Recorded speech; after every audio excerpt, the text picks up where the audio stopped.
ताज़ा तरीन वीडियोस के लिए हमारा चैनल सब्सक्राइब कर बेल आइकन पर प्रेस कीजिए ताकि आपको मिले हर अपडेट सबसे पहले। आपको अपडेट करें, पाकिस्तान ने FATF को ताज़ा पेशरफ से आगाह कर दिया है। ज़राए का कहना है कि पाकिस्तान को जून में अच्छी खबर की उम्मीद है। इसी बारे में मजीद तफसीलात जानेंगे। इस्लामाबाद से डॉन न्यूज़ के नुमाइंदे ताहिर शरानी साथ मौजूद हैं। ताहिर, पाकिस्तान ने FATF को क्या रिपोर्ट पेश की है? देखें, पाकिस्तान और FATF के दरमियान कुछ दिन कबल फेस टू फेस मुज़ाकरात हुए, जिसमें पाकिस्तानी वफ़द की क़ियादत वफाकी वज़ीर हमाद अजहर ने की।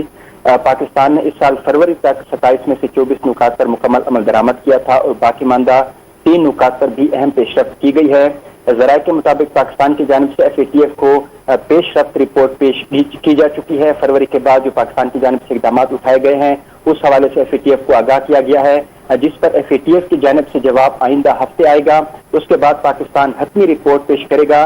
रिपोर्ट की रोशनी में FATF जून में पाकिस्तान को ग्रे लिस्ट से निकालने या बरकरार रखने का फैसला करेगा।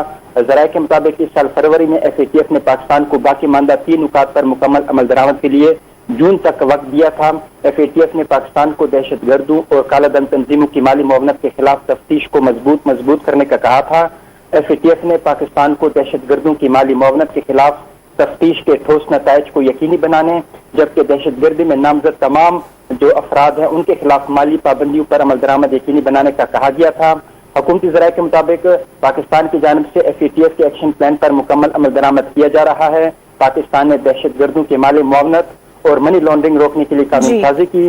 दहशत गर्दों के माली मुआवनत और मनी लॉन्ड्रिंग के लिए ठोस इक़दाम किए गए, जिसका FATF की जानिब से भी एतराफ़ किया गया है। पाकिस्तान का नाम जून 2018 से FATF की ग्रे लिस्ट पर है, लेकिन पाकिस्तान का नाम ब्लैक लिस्ट में शामिल किया जाने का कोई इम्कान नहीं। बहुत शुक्रिया, आपने तफसीलात से आगाह किया था।